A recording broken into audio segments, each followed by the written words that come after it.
Today I'm just going to do an unboxing and very initial impressions of this knife, which should be a Case Mini Sodbuster in carbon steel. Note, every time I say Mini Sodbuster, I really mean Sodbuster Jr. I also just want to talk very briefly about my experience with Case knives in general, because it's something I feel kind of strongly about. But let's just open this real quick and see what it is. I purchased this a couple days ago. I saw on Diamond Cut Steel's channel that these things were marked down and the price on them was about 28 bucks, which to me seemed like a good price. These are my opinions, it's my impressions. I have nothing directly to do with him or with Case knives. So what you're about to see in here is me, my experience, my impression, and your opinion may well vary.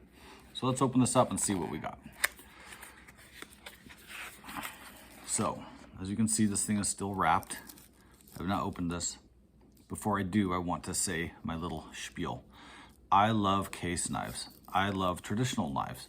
I think they're fun. I think they're awesome. I actually carry a Victorinox Recruit on my person in my street clothes all the time. Here is the Victorinox Recruit with the small paper clip. The Recruit is slightly smaller than the average Victorinox size, which is why I like it.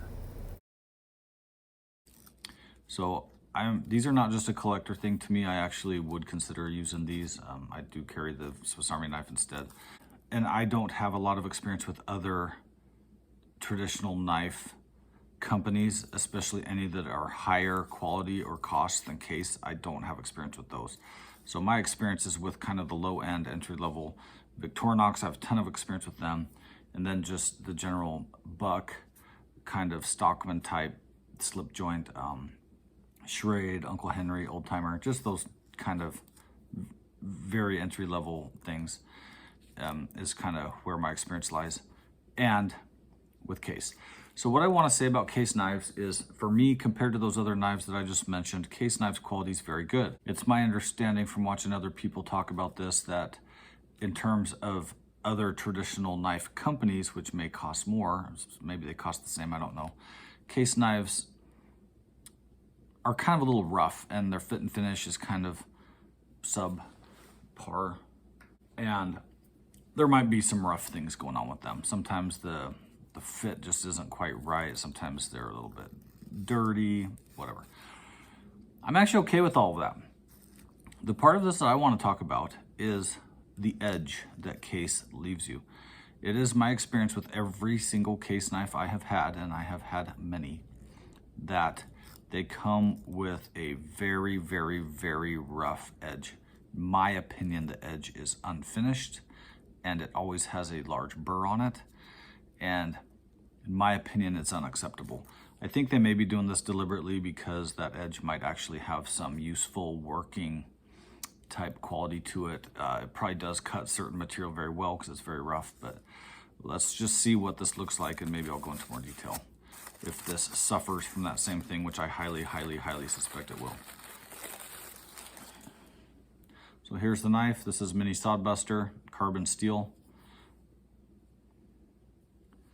This one actually doesn't look too bad. Nothing sticks out. Like, there's nothing off from here that sticks out or anything like that. Just so you know, the Sodbusters don't really come with much of a point. That's deliberate. So these things are not pokey. And this one digs in a little bit. This one's actually better than the full-size Sodbuster I have, would not even push into this paper. So this has way more of a point than my full-size Sodbuster.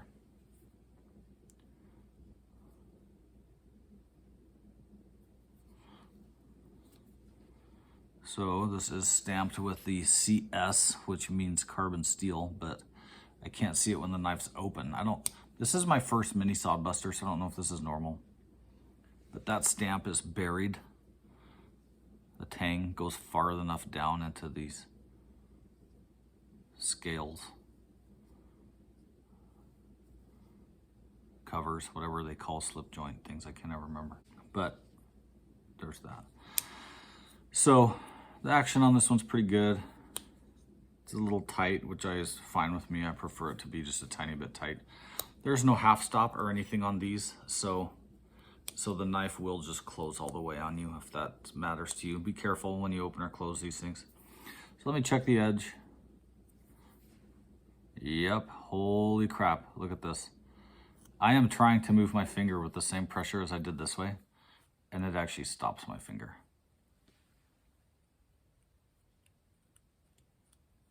That, my friends, is a full-on burr. Holy. This is the worst burr that I've ever seen from these guys. This is insane. Anyway, it does make for a super, super, super, like, this apex literally feels like, whoosh. So yeah, if you don't know how to sharpen, you bought one of these, you'd be cutting with a full-on burr, but it is super rough. And it would work. It would cut stuff. It would cut baling twine. It would cut rope. It would cut cardboard. It would cut everything you needed to cut. This is just... It really bothers me that they do this. It is my opinion. This type of edge is absolutely unacceptable to get from any knife maker.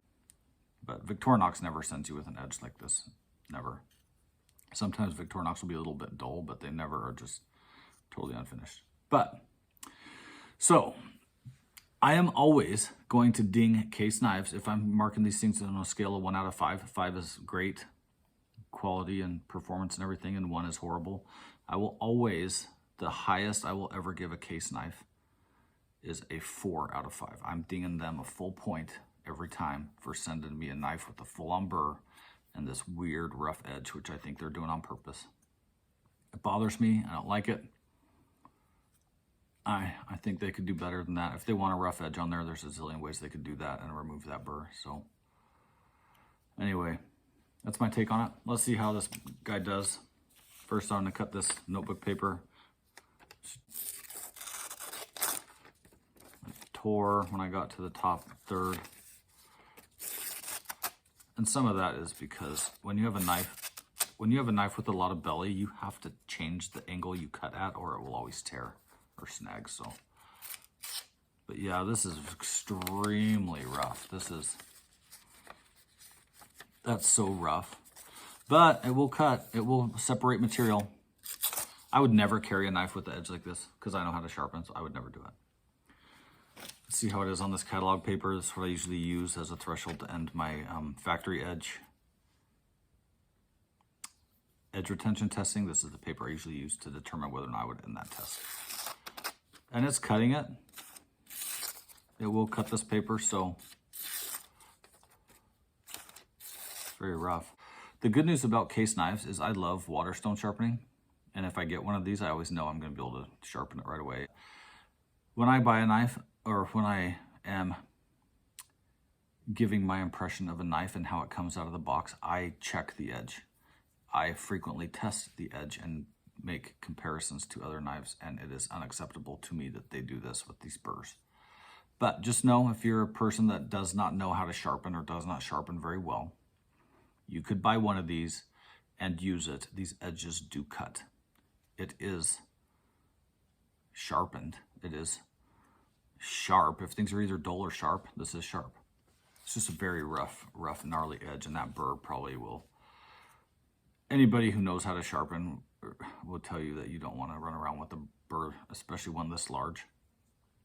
Like, if you can't totally refine a burr, that's kind of okay, but this is about the biggest burr a person could even try to make deliberately, and it's like they just didn't even try to remove it. Anyway, that's my take.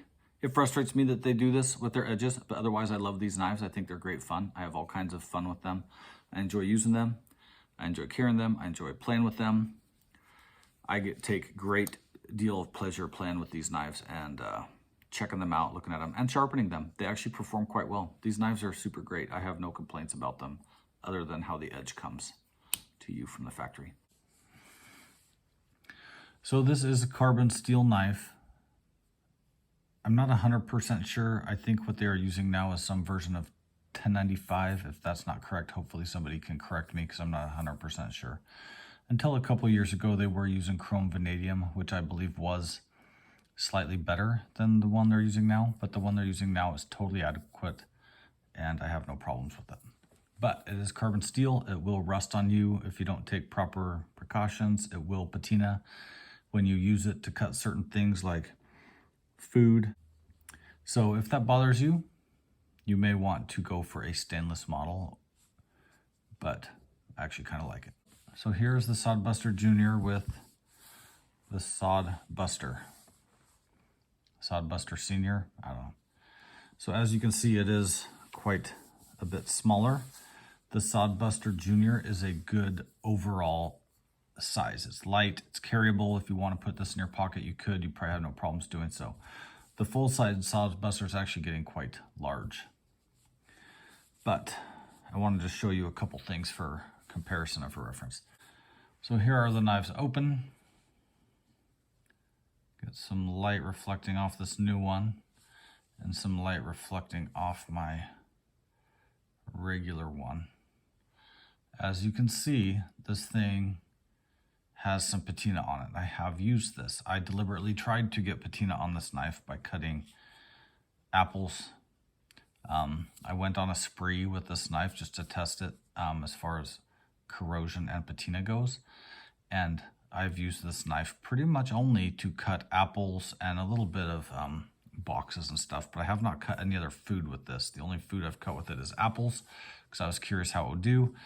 And this thing has peeled and cut 15 apples maybe. And this is what it looks like. So I think it's cool. It hasn't actually rusted at all. And I haven't been super careful about taking care of it. Just if I cut apples, I just rinse the knife off and kind of call it good. But I'm just doing that to show you the size comparison, and also that these will patina and rust. If that bothers you, then be advised. The other thing I want to show you is the stamp. So here on the big one, you can see the CS. Case stamps their knives if they are stainless or carbon steel. And these are both carbon steel, and as you can see, they've stamped this one appropriately. This one, can't see it. I have to turn it like that. And then you can see carbon steel. So the stamp on the Sodbuster Jr. is not visible unless I partially open it.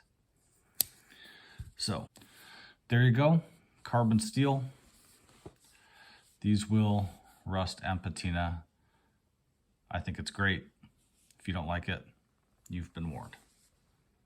So, Big Sodbuster has obviously been resharpened. I resharpened this as soon as I got it for the reasons I described earlier. So, this has my edge on it. I did not just touch this up just now. This is how it's been, cutting its apples and whatever else. Here it is on the same notebook paper the other one cut so roughly. As you can see, super, super sharp. These knives are super easy to sharpen. They get really sharp. They hold their edge okay for a kind of basic steel, but they can be made to get sharp. So Case should send them to us that way. So that's my take on Case knives in general. I'm very frustrated with the edge they come with, but otherwise these knives are perfectly fine. I have no problems with them whatsoever. If I do more with this knife, either with the edge test or with a sharpening or something, I'll let you guys know. But this is the mini Sodbuster, or the Sodbuster Jr. Sorry, Sodbuster Jr. from Case. If you think you might want one of these, check out Diamond Cut Steel. See if he still has the thing going with them. Otherwise, you can just find it on Amazon. 28 bucks for these, I think, is a super fair price. I think they usually would go 35 to 40. I'm not really sure, but I know they're over 30 bucks. So there you go. Case Sodbuster Jr. Rough edges out of the box. Boo on Case for doing that. So I would give this knife out of the box 4 out of 5 for having a crappy edge on it like I knew it would. Thanks for watching.